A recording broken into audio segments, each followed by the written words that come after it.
आदाब। लेकिन मोहतरमा, आपको यहाँ कब्रिस्तान में आना, वो भी इस समय? देखिए, बुरा मत मानना, नामंजूर है। कोई मसला है क्या आपका? हमें कब्र खुदवानी। अच्छा, आप नाम बताइए, मैं लिख देता हूँ। बेगम नूर बानो। इंतकाल किसका हुआ है? किसी का भी नहीं। हमें अपनी कब्र खुदवानी। देखिए, आपको अच्छी तरह से पता होना चाहिए कि औरतों का कब्रिस्तान में आना सख्त मना होता है। औरत और मौलवी साहब भी सवेरे आएंगे। हमें कब्र खुदवानी इसी वक्त, हमारे शौहर की कब्र के साथ। खाला, मैं आपकी कोई मदद नहीं कर सकता। कल सवेरे आ जाना, मौलवी साहब आ जाएंगे, उनसे आप दरख्वास्त कर देना। हमें सब कुछ अभी चाहिए। हमें अपने शौहर के पास जाना है। जाइए यहाँ से। अरे जाओ।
कब्र खोदने वालों की ही खुद रही है कब्र।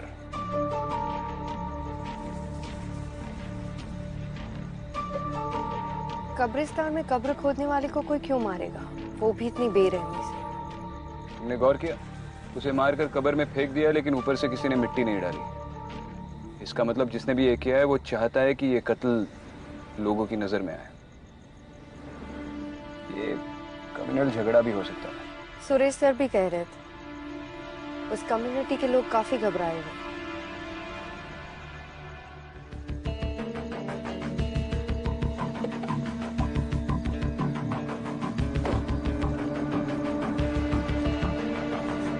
सर, मैं इकबाल खान। लोकेशन कहाँ है? सर आइए। मैडम आप यहीं रुकिए। जानती हूँ औरतों को कब्रिस्तान जाना मना है, लेकिन उसकी चिंता आप मत कीजिए। चलिए।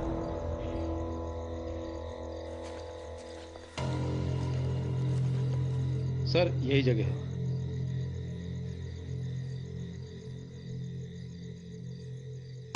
महरूम नवाब आजम अली। विक्टिम का नाम? आकिब गुलाम सर। कोई आई विटनेस? जी नहीं मैडम। आपने विक्टिम की फैमिली को इन्फॉर्म किया? जी हाँ मैडम, पर कुछ खास पता नहीं चला। एक काम करो, इस कब्रिस्तान का रजिस्टर होगा ना, वो रजिस्टर और यहाँ के सारे रिकॉर्ड्स पुलिस स्टेशन पे भिजवा दो। जी सर। और विक्टिम की इमीडिएट फैमिली को भी बुलाओ, मुझे उनसे बात करनी है। जी मैडम।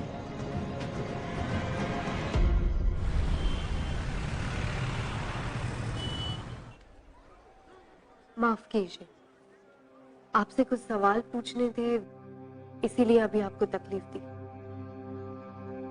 आप ठीक तो है? अब कुछ ठीक नहीं हो सकता। एक बेटी है हमारी, हर वक्त पूछती रहती है अब्बू कहाँ है, अब्बू कब आएंगे। मना किया था हमने, कब्रिस्तान का काम मत करो, कोई और नौकरी भी तो ढूंढ सकते हो। कहते थे खुदा का दिया वक्त ठुकराते नहीं। आकिब ने कब्रिस्तान की नौकरी कब से शुरू की? 3-4 हफ्ते पहले।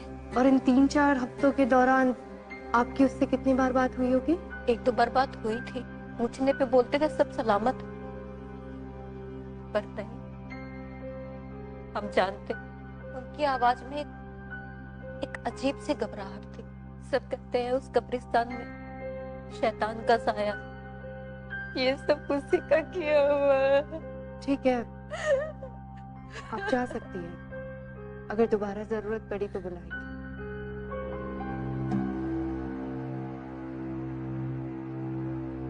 क्या हुआ विक्रम, कुछ मिला? बेगम नूर बानो, आकिब के रजिस्टर में आखिरी एंट्री। समझ में नहीं आ रहा है इन्वेस्टिगेटिंग टीम ने इतना बड़ा लीड इग्नोर कैसे कर लिया। सिर्फ नाम लिखा है, बाकी के सारे कॉलम्स ब्लैंक। पर ये बेगम नूर बानो है कौन? उसके घर का पता चल गया।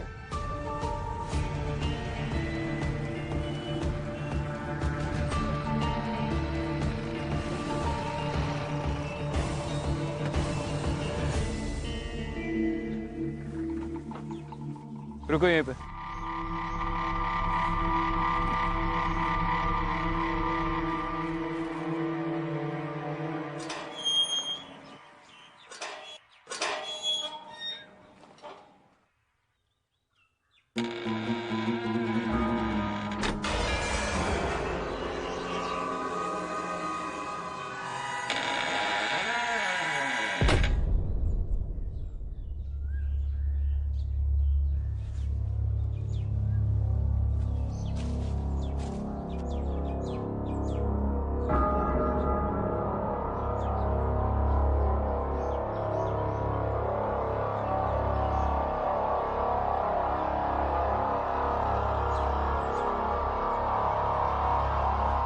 आप कौन? हमारी छोड़िए, आप बताइए कि आप कौन? पुलिस। एक इन्वेस्टिगेशन के सिलसिले में यहाँ पर आए हैं। आप अंदर नहीं जा सकते। अच्छा, आप रोकेंगे पुलिस को? नाम क्या है तुम्हारा? नासिर। ये हवेली किसकी है? हमारे नवाब साहब की। वो है अंदर? नवाब साहब को गुजरे हुए जमाना हो गया है। हम नवाब साहब के खानदानी मुलाजिम हैं। नवाब साहब के गुजरने के बाद हम बेगम नूर की खिदमत में लगे हुए हैं। बेगम साहिबा ने खास हिदायत दे रखी है कि कोई उन्हें परेशान ना करे, और वो खुद भी बाहर नहीं निकलती है। आपके नवाब साहब का नाम क्या था? मरहूम नवाब आजिम अली। और आपकी बेगम नूर बाहर नहीं निकलती, मतलब कब से वो हवेली के अंदर ही रहती है? ये आज की बात नहीं है। नवाब साहब के गुजरने के बाद बेगम साहिबा ने अपने आप को हवेली में बंद कर लिया। पिछले 3 महीनों से उनको किसी ने नहीं देखा है। मैं हर रोज दोनों वक्त का खाना दरवाजे पर रख देता हूँ। वो तो खुदा का शुक्र है कि वो खाना खा लेती है। तो पिछले 3 महीनों में आप बेगम साहिबा से बिल्कुल मुखातिब नहीं हुए? बेगम साहिबा की आदत थी, वो इससे पहले भी 3-4 बार ऐसा कर चुकी है। वो अपने आप को कमरे में बंद कर लिया करती थी। शुरू में तो हमको भी बड़ा अजीब सा लगता था। डर लगता था कहीं बेगम साहिबा को कुछ हो ना गया हो। और हमें उनसे मिलना हो तो? मैंने कहा ना साहब, उनसे कोई नहीं मिल सकता। यही बेगम साहिबा का फरमान है।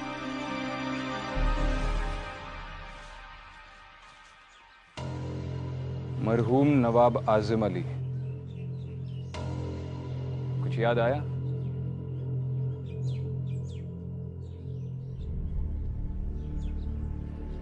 इस इमारत के हश्र को देखकर समझ में आता है इसकी नींव कितनी मजबूत होगी।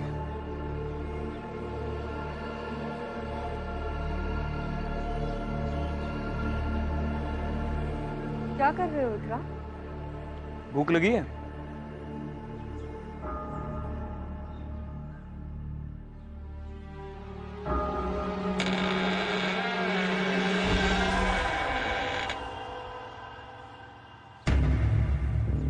चलो।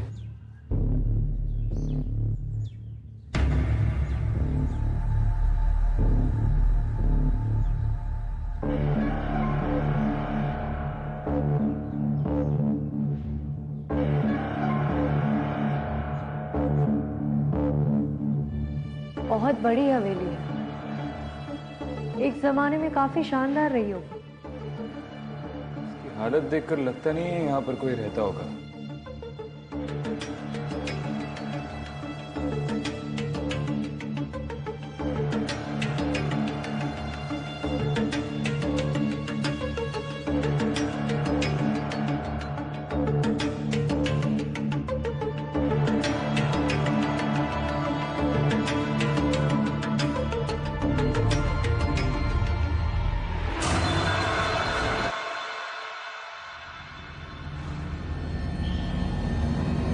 विक्रांत विक्रांत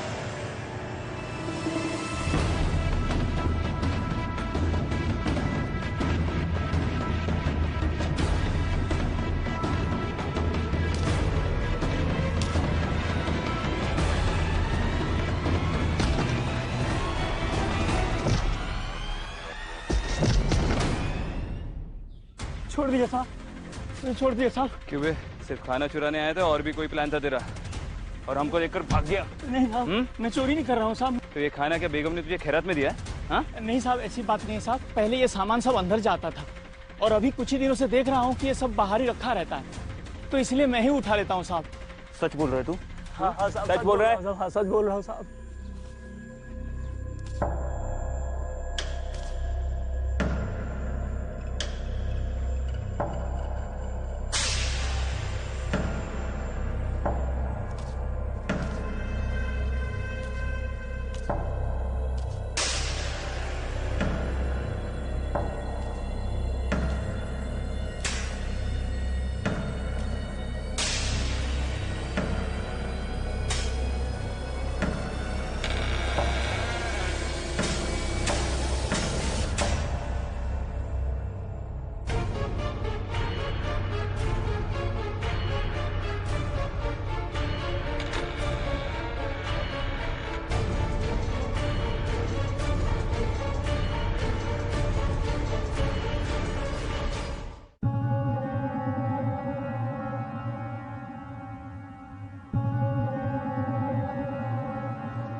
कौन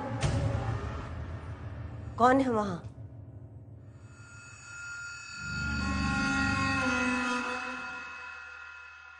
तुम अंदर कैसे आई?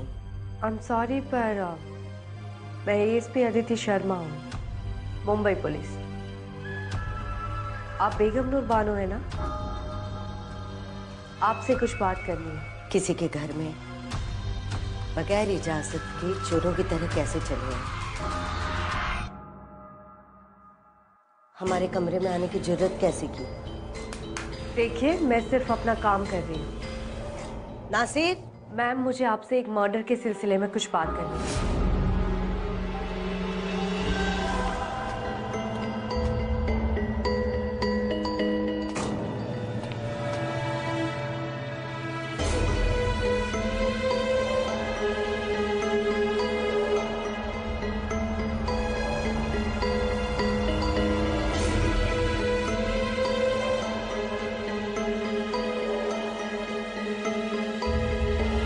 हमें अपने शौहर के पास जाना। शौहर? नहीं, मैं तो आपसे ये पूछने आई थी कि उस कब्रिस्तान में। अदिति,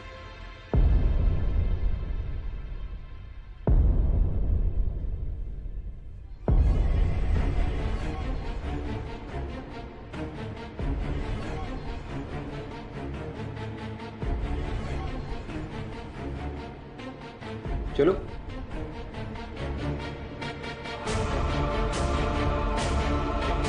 हाँ?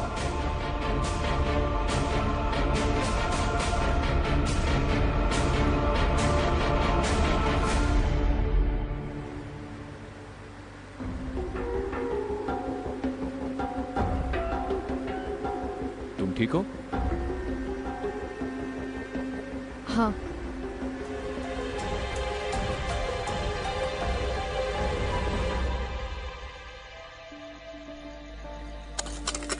यार जिंदगी है यार, रोज रोज एक ही काम।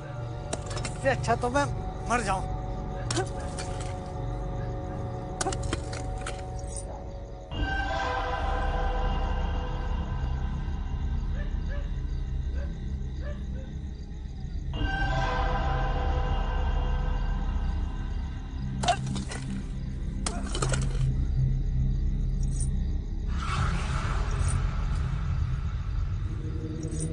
कौन है? कौन है वो? कौन है?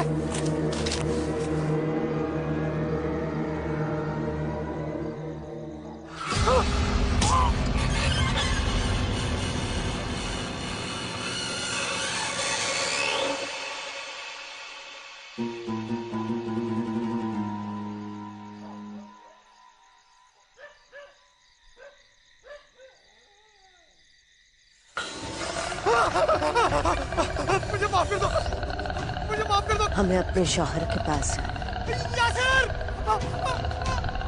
हमें अपने शौहर के पास जाना।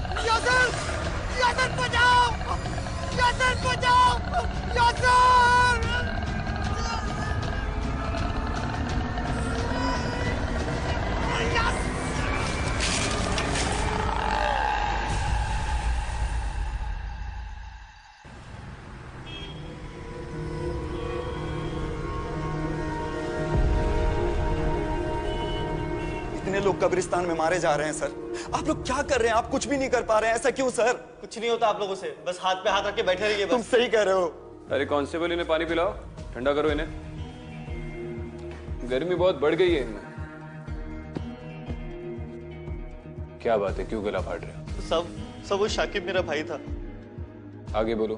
सब उस रात को जब मैं उसके लिए खाना लेके गया, जैसे मैं दरवाजे के पास पहुंचा तो उसके चिल्लाने की आवाज आ रही थी।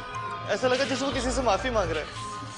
मैंने आसपास बहुत ढूंढने की कोशिश करी, लेकिन सब वहां पे कोई था नहीं। आखिर कब तक ऐसे कब्रिस्तान में लोग मरते रहेंगे साहब? हमें जवाब चाहिए। सही वक्त आने पर सारे जवाब मिल जाएंगे। अभी तुम लोग घर जाओ। मेरे ख्याल से ये सब कुछ बेगम नूर कर रही है। इसका मतलब दिन भर घर पे छुप कर बैठने वाली रात को बाहर निकलती है। विक्रांत, तुमने बताया था ना, उस गरीब आदमी ने कहा था कि पिछले कई दिनों से मुलाजिम का रखा खाना किसी ने नहीं उठाया और खाना खाए बिना कोई जिंदा नहीं रह सकता। तो इसका मतलब ये है कि वो मर गई है और उसकी आत्मा ये सब कुछ कर रही है। उस मुलाजिम ने भी कहा था कि बेगम नूर महीनों तक बाहर नहीं आती है, तो हो सकता है कि अकेलेपन में उसकी मौत हो गई हो और किसी को पता नहीं चला हो। और मेरे ख्याल से उसकी बॉडी अभी भी उसी हवेली में।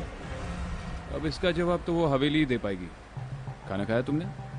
नहीं, क्यों? नहीं, उस मुलाजिम ने खाना घर के बाहर तो रखा ही होगा, और अब तो वो चोर भी पकड़ा गया। अरे तुमने ही तो कहा खाने के बगैर कोई जिंदा नहीं रह सकता।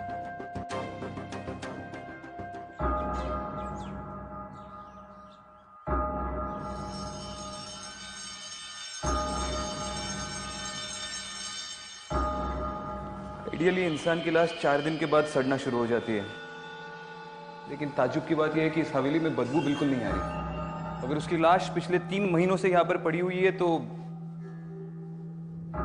बदबू जरूर आती। कोना कोना छान मारो and Aditi look for a stench.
शायद ये बेगम नूर ही है।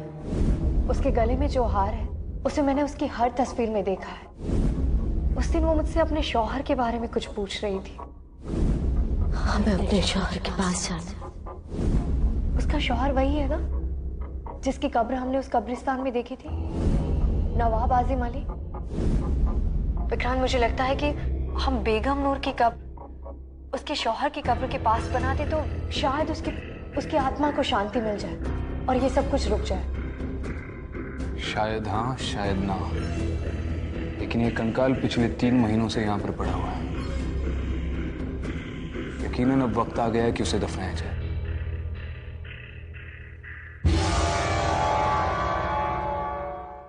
चलो, खुदा का लाख लाख शुक्र है कि अब अपने सर से मुसीबत हमेशा के लिए टल गई।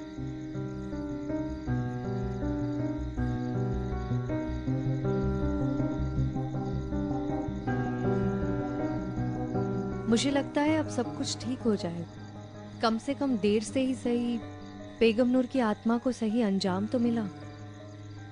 अब शायद वो किसी को तंग नहीं करेगी।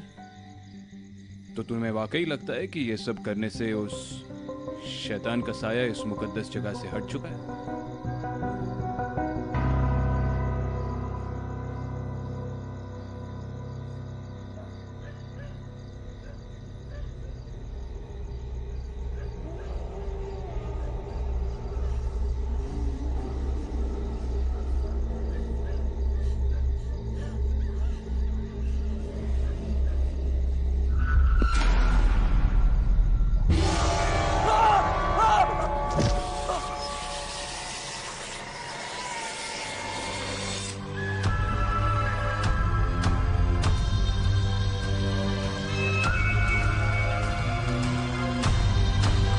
हमें अपने शौहर के पास जाना है।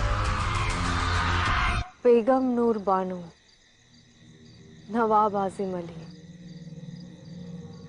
क्या लाइफ रही होगी इनकी एक जमाने में। मुझे तो दिलचस्पी इस बात की है कि अब इतनी बड़ी प्रॉपर्टी का क्या होगा। अब ना तो नवाब रहे ना ही बेगम साहिबा।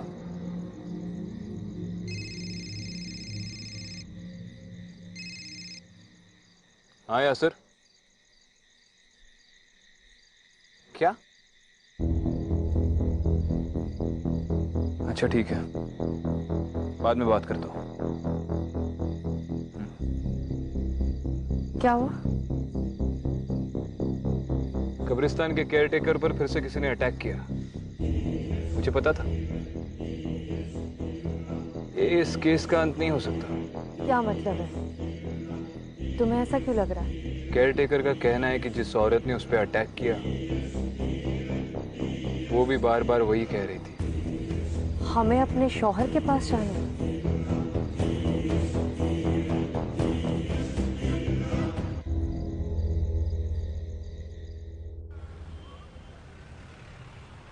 नवाब साहब बहुत ही इज्जतदार आदमी थे। लोगों का उनसे बहुत लगाव था। उनकी मौत कैसे हुई? तकरीबन 15 साल पहले उनके घर वालों ने उनकी गायब होने की रिपोर्ट लिखवाई थी। गायब होने की? वो गायब कैसे हुए थे? वो जंगल से गुजर रहे थे, तभी उनके साथ कोई हादसा हुआ और उसके बाद वो घर लौट कर नहीं आए। कैसा हादसा? वो तो कुछ पता नहीं चला। फिर हमने जंगल के अलावा आसपास के कब्रिस्तान और मुर्दाघरों में बॉडी ढूंढने की कोशिश की, लेकिन बॉडी नहीं मिली। बस उनके कपड़े और जूते मिले। ये नवाब साहब की किसी के साथ गांव में दुश्मनी या फिर पैसे या प्रॉपर्टी को लेकर कोई प्रॉब्लम्स थे? सर, दुश्मनी तो क्या होगी, वो तो अपना सब कुछ बेगम साहिबा ट्रस्ट के नाम ही करना चाहते थे। उनके मरने के बाद बेगम नूर ही उनकी ट्रस्ट चलाती थी और जो पैसा है वो उसी ट्रस्ट में है। उस ट्रस्ट का एड्रेस है आपके पास? जी सर, ये रहा।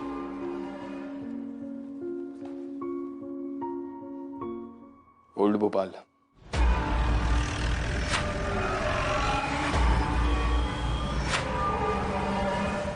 बेगम साहिबा किसी फरिश्ते से कम नहीं थी। खुद की औलाद ना होने की वजह से उन्होंने बच्चों के लिए ट्रस्ट शुरू किया था। फिलहाल कैसे चल रहा है आपका ट्रस्ट? जी, जो भी डोनेशंस आते थे वो बेगम साहिबा की तरफ से ही आते थे और उनको देख के उनके सर्कल के सारे लोगों ने भी ट्रस्ट में डोनेशन शुरू कर दिया था। बल्कि बेगम साहिबा ही उन्हें ट्रस्ट में पैसा देने के लिए मजबूर करती थी। अब पता नहीं उनके मौत के बाद क्या होगा। जैसे बच्चों के सर से माँ का साया हट जाएगा, बिलाल जी, हम इस ट्रस्ट की अकाउंट डिटेल्स देख सकते हैं? जी हाँ बिल्कुल, मैं अभी आपको दिखा देता हूँ।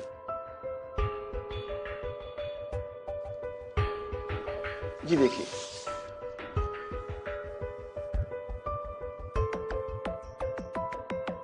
ट्रांजैक्शंस तो बहुत कम है, पिछले 1 साल में तो बिल्कुल ही नहीं है। लेकिन उससे 1 साल पहले 25 लाख की रकम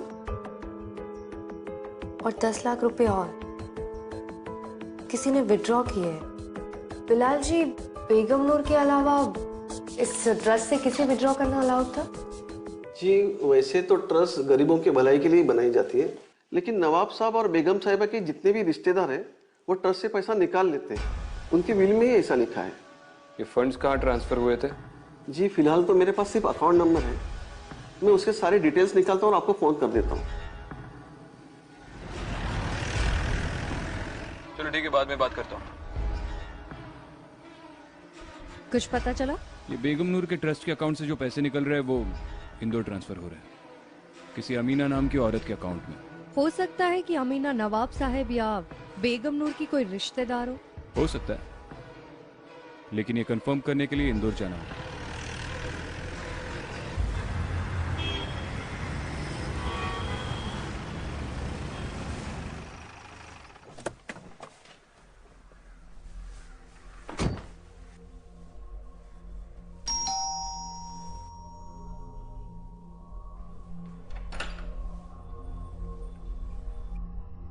जी बोलिए, आप कौन? आप अमीना?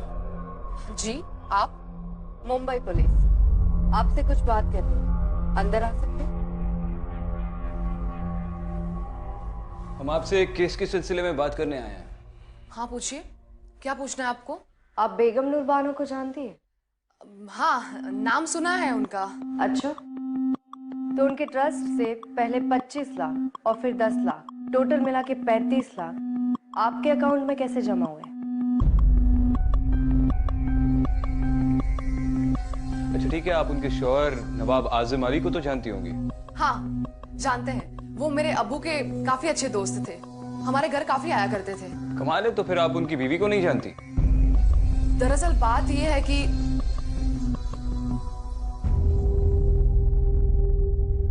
अमीना जी, इन तस्वीरों में आपके शौहर नहीं दिखाई दे रहे। आप यहाँ अपने बच्चों के साथ अकेले रहती हैं? जी वो बाहर गए हैं, मेरा मतलब है कि वो देश के बाहर काम करते हैं। बड़ा लंबा सफर तय करके आए हैं हम। जी? एक गिलास पानी मिलेगा?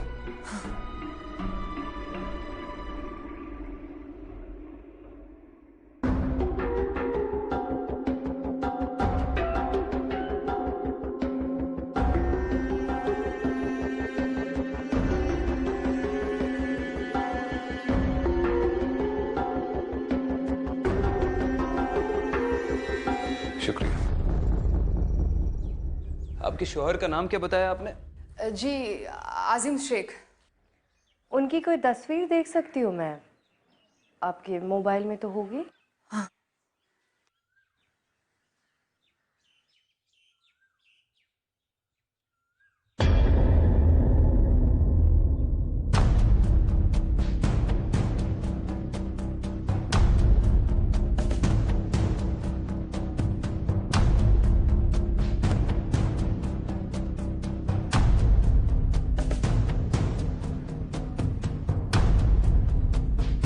नवाब साहब? लेकिन आप लोग कौन हैं? अरे नवाब साहब आइए, बैठिए बैठिए, आप ही का घर है, आइए आइए।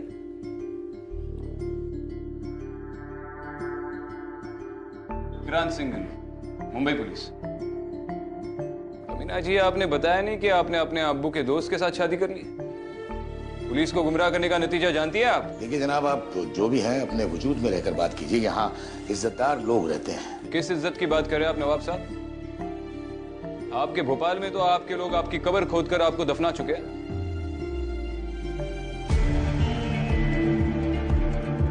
नवाब साहब, आपकी पहली बीवी बेगम नूर बानो आपको 15 साल से ढूंढ रही है और आप यहाँ पर? शर्म नहीं आती आपको? जरा सी भी इंसानियत नहीं है? मोहतरमा, दायरे में रहकर बात कीजिए।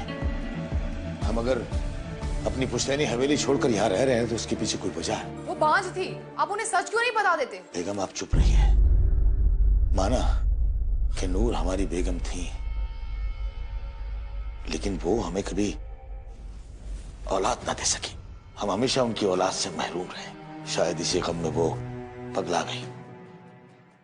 हमने सोचा धीरे धीरे सब ठीक हो जाएगा, लेकिन नहीं हो सका। जब पानी हद से गुजर गया, जब बात हद से बढ़ गई, तब हमने यह रास्ता अख्तियार किया। माना कि वो हमें कभी तकलीफ नहीं देती, ना हम उन्हें कभी तलाक देते, ना वो हमसे कभी तलाक मांगती।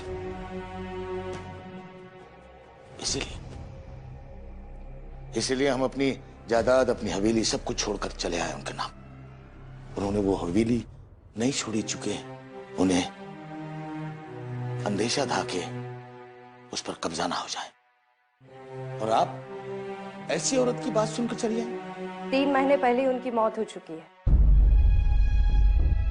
इन्ना लिल्लाहि व इन्ना इलैहि राजिऊन। और क्योंकि वो घर से बाहर नहीं निकलती थी, किसी को भी उनकी मौत की खबर नहीं हुई और उनका शरीर उसी हवेली में सड़ गया।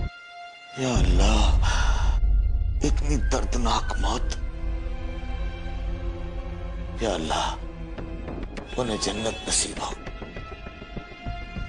वो तो उन्हें होगी। अब हम चले, दोबारा मुलाकात होगी।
सर,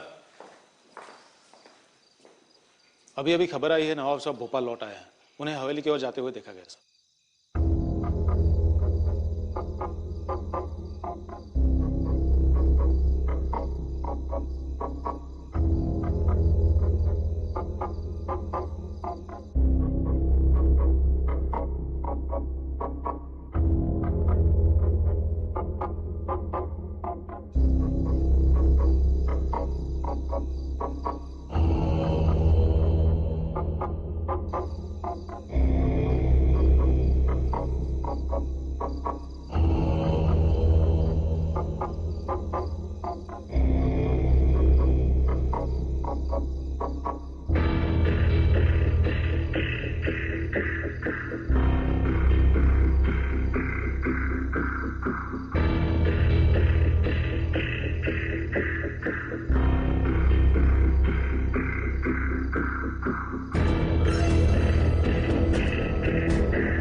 हम आपके कसूरवार हैं, गुनहगार हैं आपके।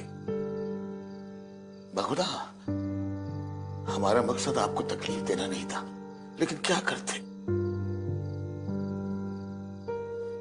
थक गए थे। हमने आपके साथ बहुत बुरा किया, हमें माफ कर दीजिएगा, माफ कर दीजिएगा।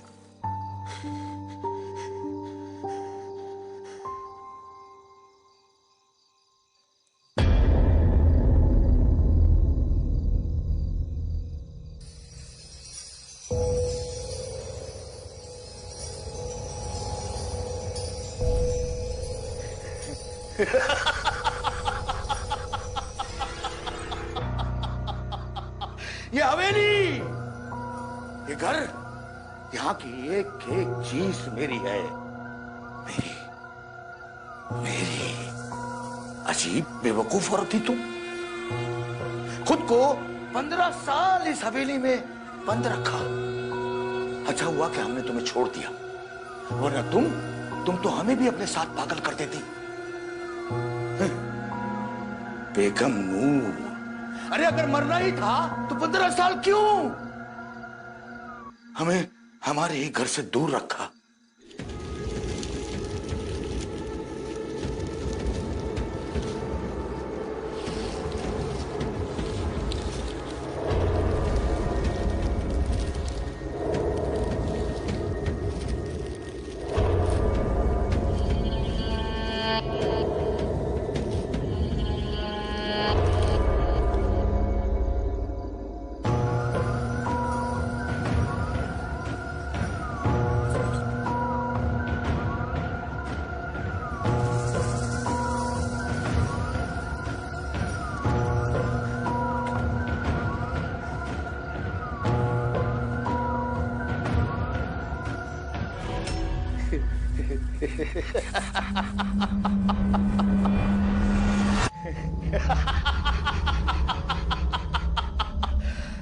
शुक्रिया बेगम, शुक्रिया।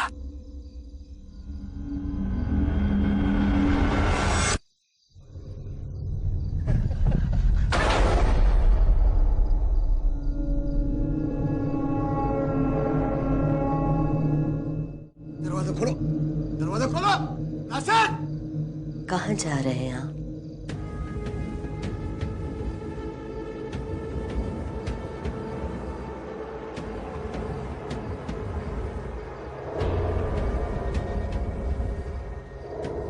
नवाब साहब। बेगम, आप हयात हैं?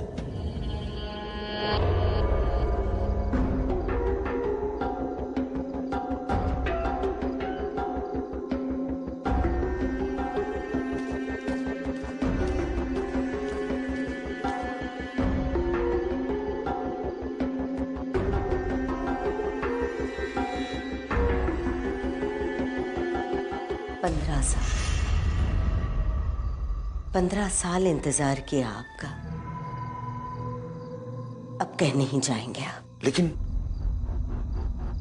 पुलिस वाले तो बोल रहे थे कि आप मर चुकी हैं। मौत की खबर तो आपकी भी सुनी थी। ये नहीं हो सकता, ये सब आपकी नौटंकी है। मैं सब पुलिस को खबर कर दूंगा अभी अभी।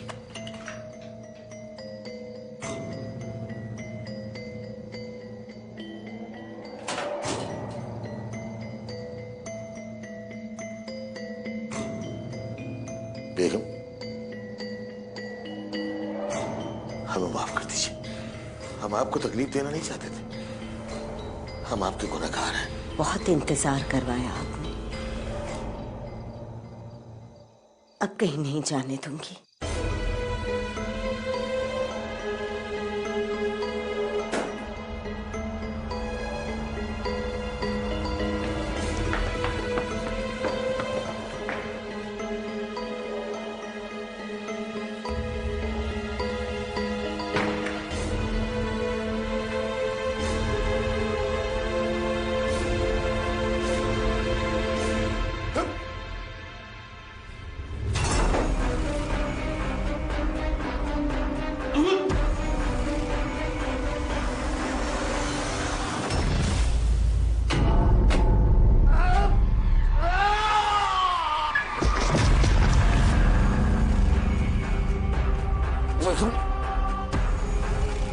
मैं तुम्हारा गुनहगार,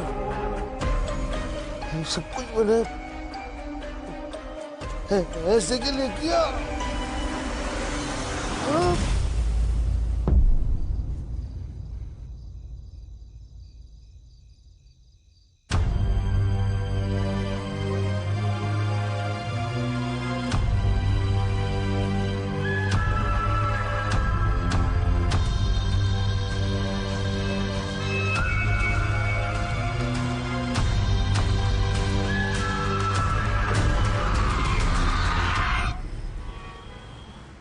तुम्हारी अमीना से बात हुई? हाँ, इन्फॉर्म कर दिया और कब्रिस्तान कम्युनिटी वालों की रिक्वेस्ट के बारे में भी बताया। सरप्राइजिंगली वो मान भी गए। कौन सी रिक्वेस्ट? वो लोग चाहते थे कि नवाब साहब की कब्र बेगम नूर की कब्र के पास बनाई जाए ताकि उनकी आत्मा को शांति मिले। और अमीना इस बात को मान गई? मान गई।